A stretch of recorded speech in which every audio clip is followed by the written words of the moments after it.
Would you please help me welcome to the stage the actress Molly Shannon, the actor Thomas Mann, and the filmmaker Alfonso Gomez-Rejon.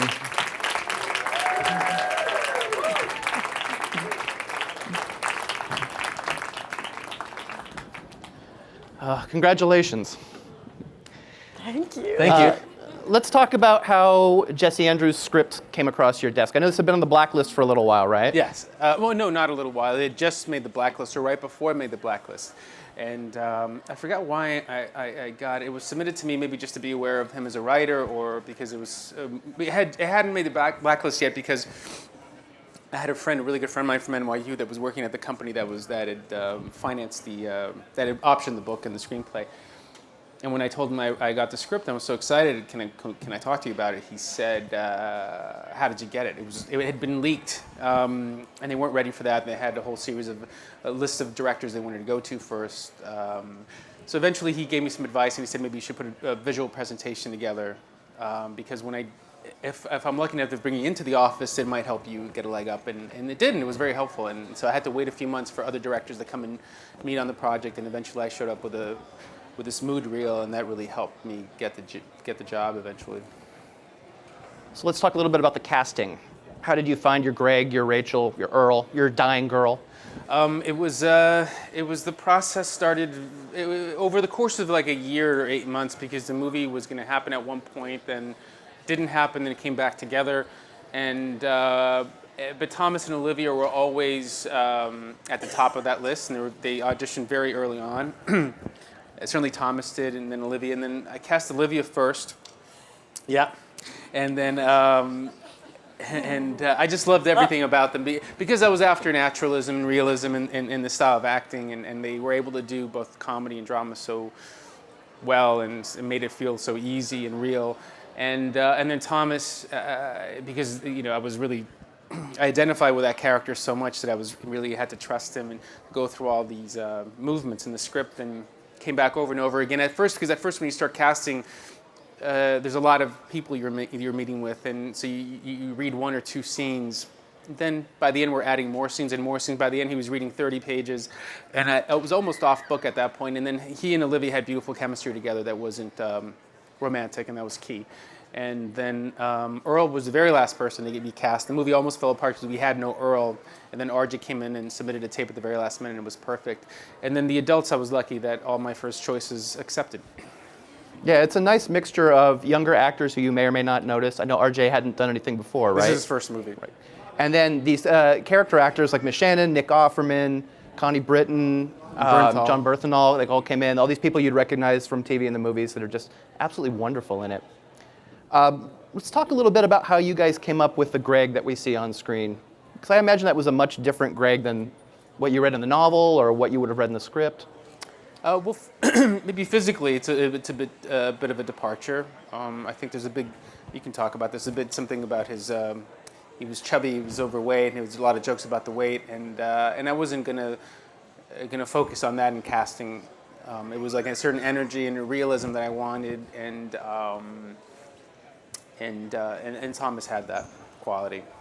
Yeah, and I mean, I just saw so much of myself in Greg. It reminded me of the kind of person that I was in high school, and the way that I might have dealt with a situation like this. When you're young, you don't, Greg doesn't see it as a beautiful, poignant time in his life. It's really awkward and confusing and uncomfortable. So I just loved how funny it was. I loved that it was such a funny script tackling a very serious subject, and as an actor, that's like you get to do everything, And it was an incredible challenge, and I hadn't had the chance to really go there emotionally. It's so rare that you find a role that lets you go to all those places. So I just knew that I had an incredible opportunity and wanted to make the most of it. So it was worth that whole grueling audition process. But yeah, as far as Greg, I liked, he was smart, but he was also, the writing embraced the selfishness of teenagers, which you don't really see a lot of.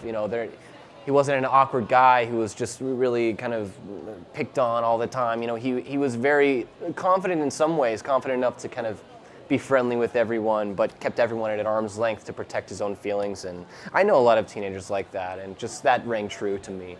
Yeah, it's interesting too. He's the kind of character when you first meet him, you're like, oh, I know this guy. This is the school misfit. this is the school recluse, and the more time you spend with him, the longer you get to know him. Like, you realize he's really not that kind of guy at all. He keeps people at arm's length for his own reasons. And I should add that the character in the script is the character that Thomas portrays. Just physically, it was a bit of a departure, but I think emotionally, it's a very similar emotional kind of journey that he takes that I also identified with. I want to give people a little bit of the taste of the Thomas that we're talking about. Can we roll the first clip?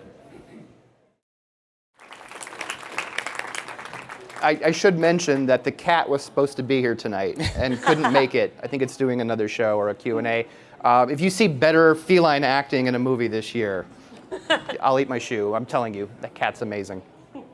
Molly, before we get to you, I just have to ask, there are sequences in this movie in which Thomas's character and Earl remake old movies and do it badly? Would that be a correct way of saying it? Do it uniquely? Yes, how's that? That'll work? Uniquely. I think it's made by two. Well, there's a montage that probably spans 7 years. So they probably started making them 9, 10 years old, and some at 17. And I think they get a little more sophisticated by the end. But but there are going to be some films that are going to be made by 2 10-year-olds, and it should reflect that. Sure, A Sockwork Orange, for example. That was probably 12 when they made that. Right, one. 458 Cowboy instead of Midnight Cowboy. That's 16, 17 years old. Yeah, there you go.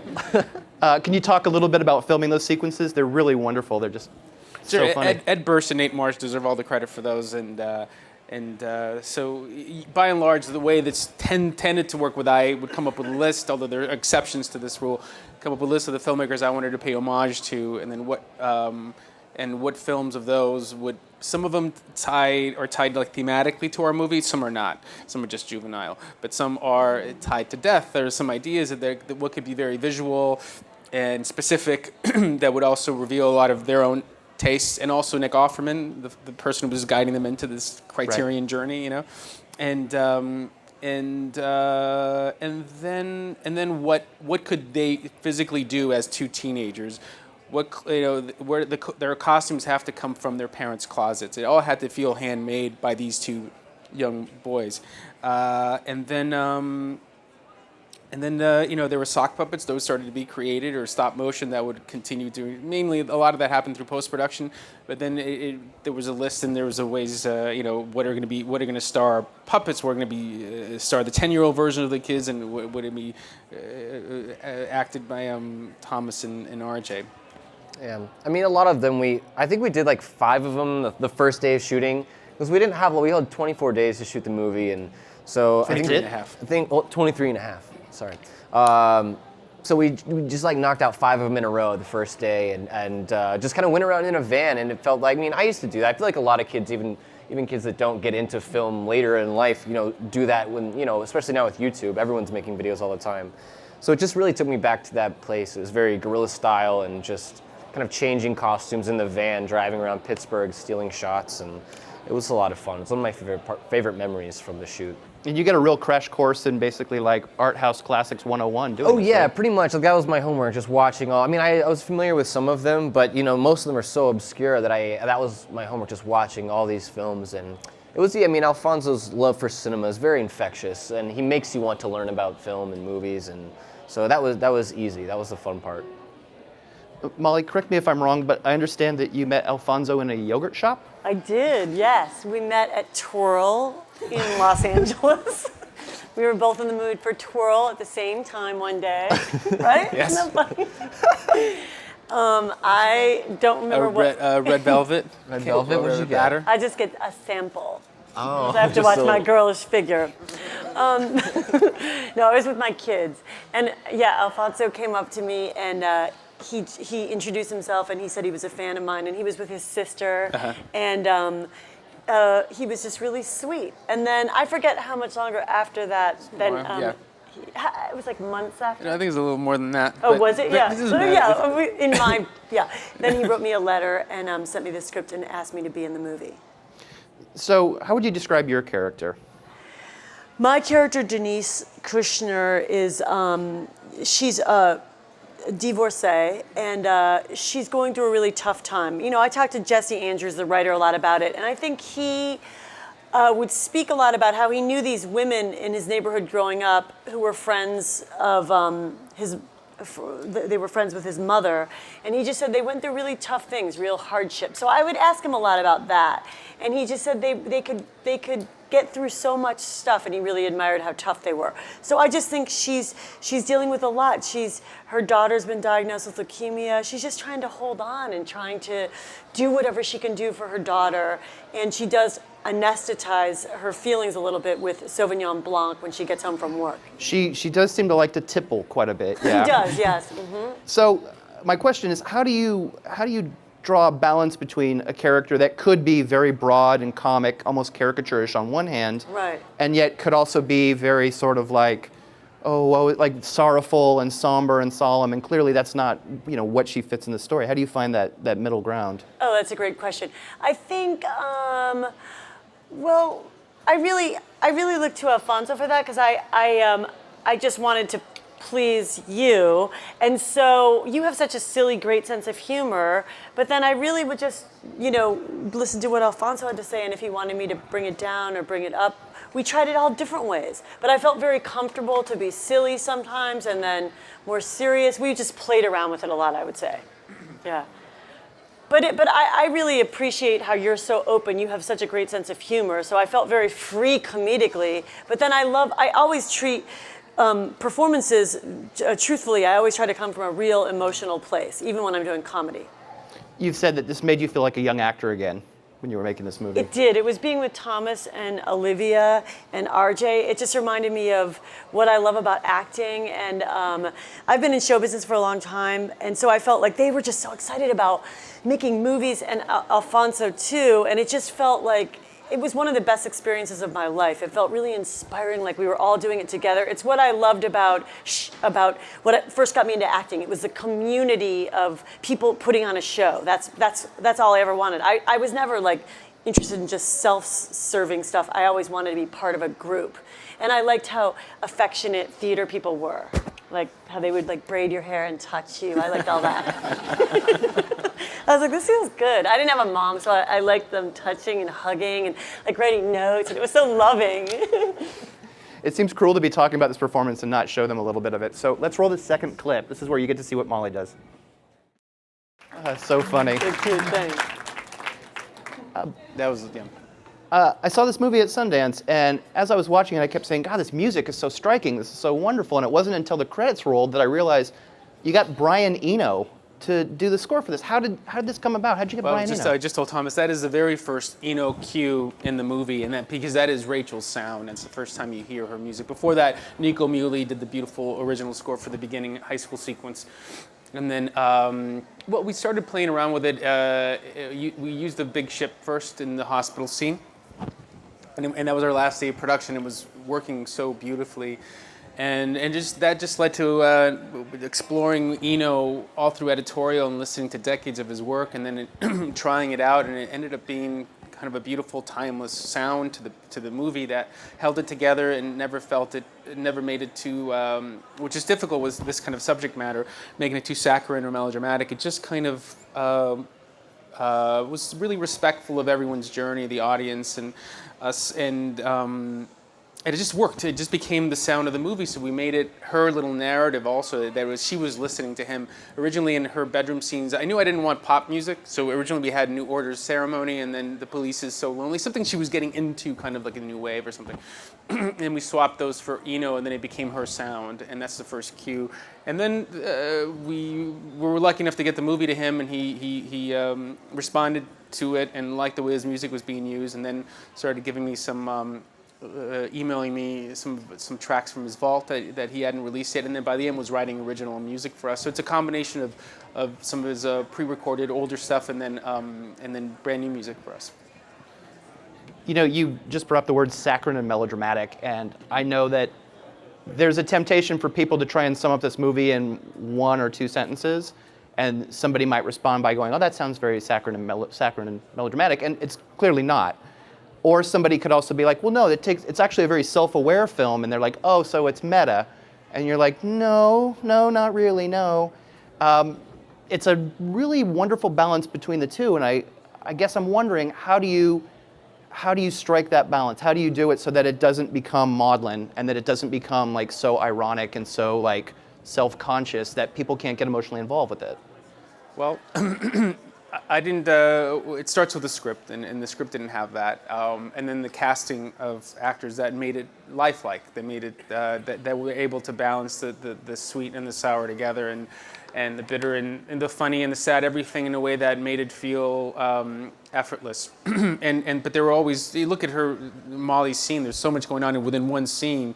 What her eyes are saying, and then what she's trying, her playfulness, and the little Mrs. Robinson, and it turns again on her. It's like a wonderful little masterclass. That's an actor that was able to do that was what the whole movie was trying to achieve, and you hope that you pull it off because you wanted personally an authentic experience.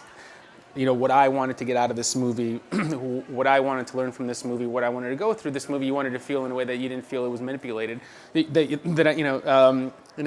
you could ruin that with the wrong sound. And sometimes it's just silence was the best way of achieving that, to be respectful of the audience too. So the hope was to achieve that, and you'll have to decide if you see the movie if you felt like we didn't. There's a scene in the middle of this movie. It's I believe it's a single take. It's the two of them in a bedroom, and it's basically a conversation that I think it goes on for about a good 7-8 minutes. That is just one of the most extraordinary things I've seen in a movie in ages. And it's exactly what you're talking about. It's trusting the audience. There's not a lot of sound. It's just two actors carrying the scene, and it's them actually talking to each other and listening to each other that has to carry it. And it just sticks the landing so beautifully. Because of their performances, but yeah. Thank you. It's definitely the scene that I'm the most proud of. And it's so rare that a director trusts you enough to just let you live in a space for that long without cutting. It's rare that you get that opportunity. So thanks. Can you talk a little bit about the look of the film? There are a lot of stylistic flourishes in here. I don't mean that in a bad way, obviously, but there's a lot of just, it feels like a very kind of energetic, very sort of fresh film. Well, yeah. This is a young filmmaker telling you a story about his last year as a senior. So. And this is so the camera can be a character, I think. And then this is a movie where Greg, at the beginning of the movie, is very much in control, how he presents himself to the world, and over the course of the story, he'll lose that control and learn to pay attention. And the movie starts out quite aggressive and very stylized, and will slowly become still and quiet as he learns to pay attention, to listen. So that was kind of in broad strokes where Chung Woon-chung shot the film, what we were after with the film, and again, very handmade, not unlike the short films. And I should say, I always go back to, because I will always feel like a PA, so I would hate to take credit for other people's work.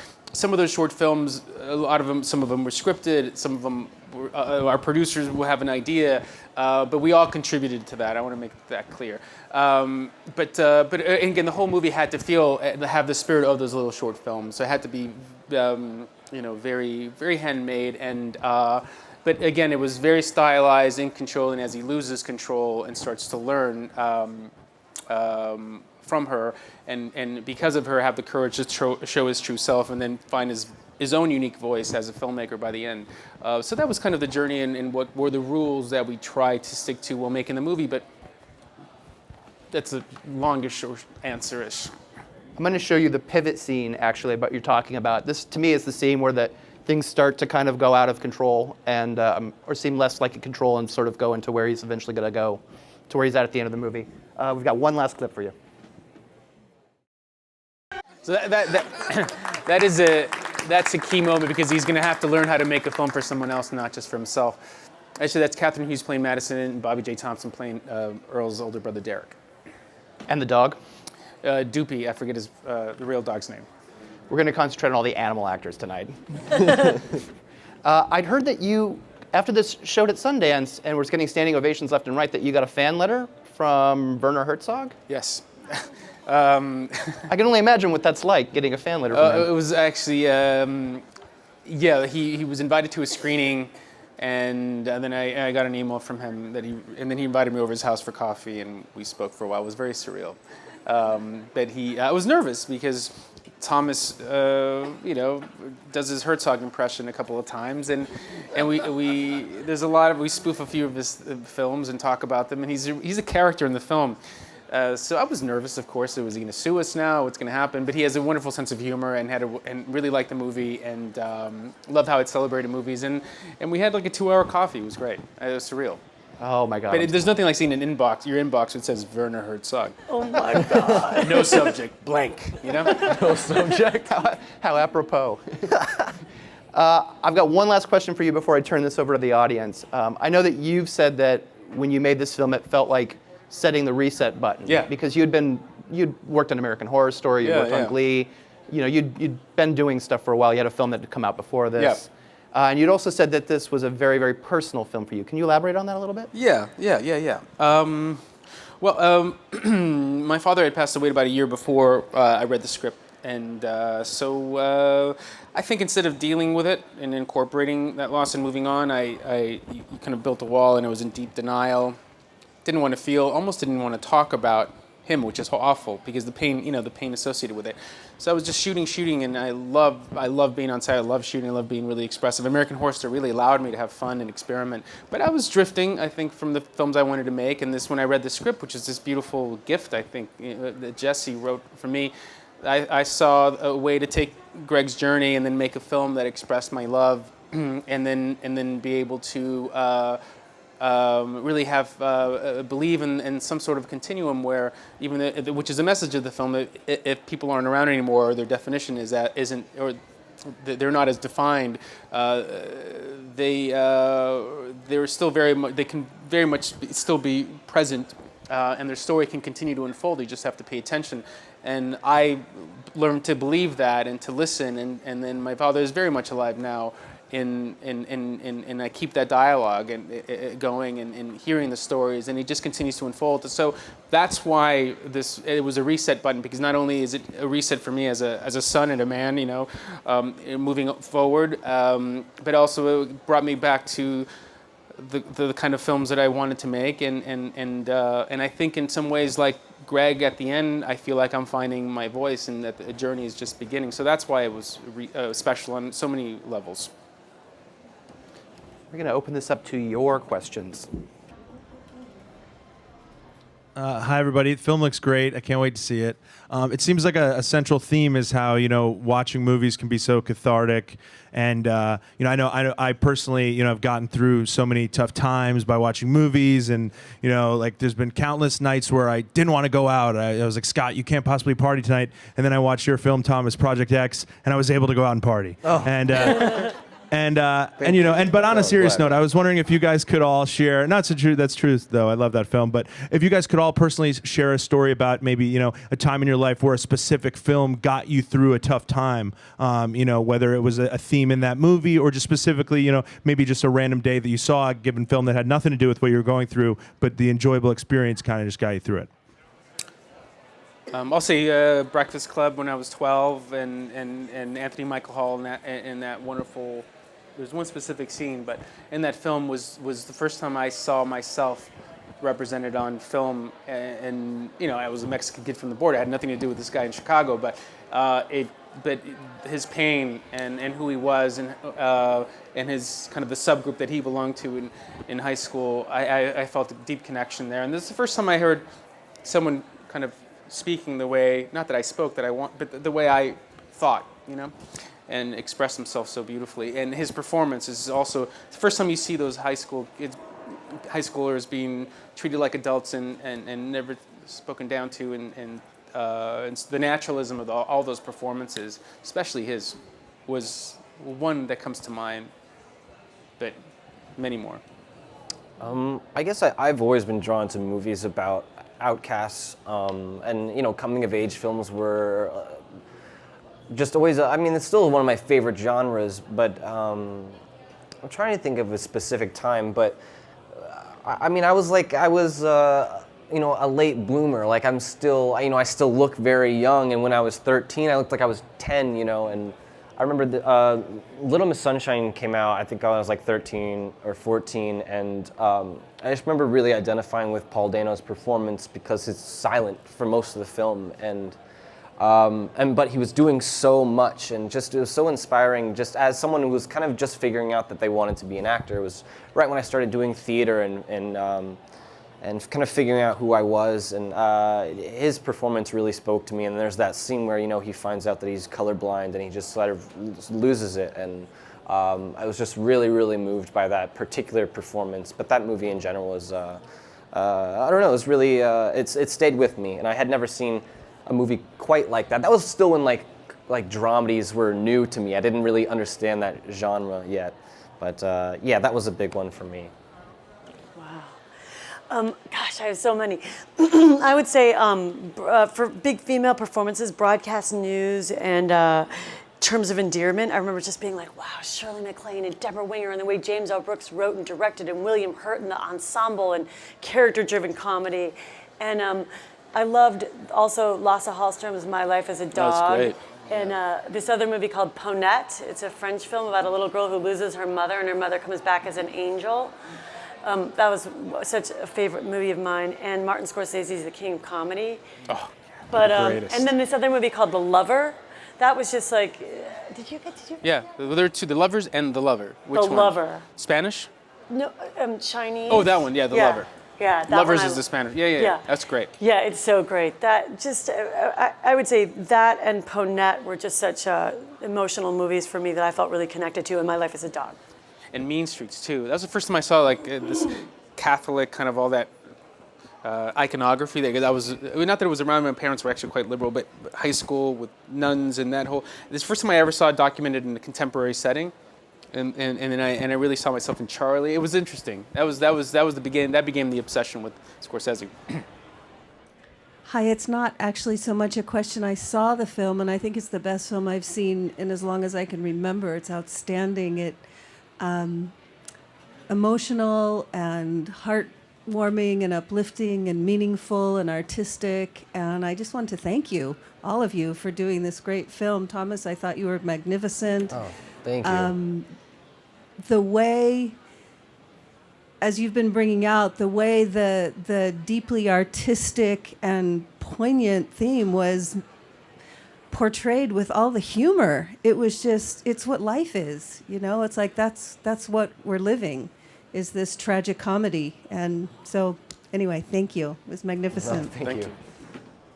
Question for Alfonso. I read the profile in Variety recently, and I thought it was a really great story about your path in the film industry and doing PA work and apprenticeships for other directors to get to where you are now. And I thought it was good because I think with filmmaking being so accessible to kids nowadays that every kid expects to graduate and then their first film destroy Sundance and have instant success. I thought that was going to happen. Yeah. So but I thought that was a really good story, and I was just wondering, like, I know there's no such thing as like a crummy job. Every job gives you experience. But if you were giving advice to a kid that was coming up through the ranks today, what are the best crummy jobs for a kid to have that will give them the best experience working their way through the ranks? I've had so many jobs. I don't even know where to start. I mean, I started storyboarding, and that was very valuable because you storyboard for other directors that are either seniors doing their senior theses or other directors that are more accomplished, and you get to see how they work. And sometimes I would on Casino, when I was working for Scorsese, I would do my own doodles on the sides, a little script size of the day, and then compare how his approach was infinitely better, obviously. But you see how, not that I would ever see the world through his lens because it's impossible, but it shows the kind of the discipline, how simple sometimes even his most design sequences can be, and how when he knows when to move the camera and when not to move the camera. But I've done I love working for the art department. I've worked with some incredible designers, even just driving trucks, craft service. The things I got something, I try to find, even when it was hard, the good in every job, honestly. I mean, not that I would advise everyone to work in every position until you finally be able to get in the director's chair, but it's a hard one because through craft service for construction crews, I met Mel Bourne, who had designed some of my favorite Woody Allen movies, and it was his last movie. And you get great stories, and you get to ask him questions about Woody, or Lumet, which was the film that he was designing. But one crummy job that you would recommend they do, or hopefully no crummy jobs. If they're lucky, they get a film at Sundance right off the bat and avoid all that. Easy for me to say now that there's a film that people are responding to, but I don't know. I mean, I think if there's any crummy job, I think if you have the opportunity to work next to a director you admire, then and you're able to do that and just quietly observe and soak it in, because that person introduces you to, sets the bar quite high, but then introduces you to a world of people. Like Scorsese led to Pileggi, led to Nora Ephron, all these people because of that world. And but I think if and sometimes those jobs are not fun, and sometimes you're up for 3 days straight. But if you quietly soak it in and you finish strong, then they lead to other relationships. Hi, how you doing? I'm definitely a fan of the stop motion little scenes. You know, they make big statements.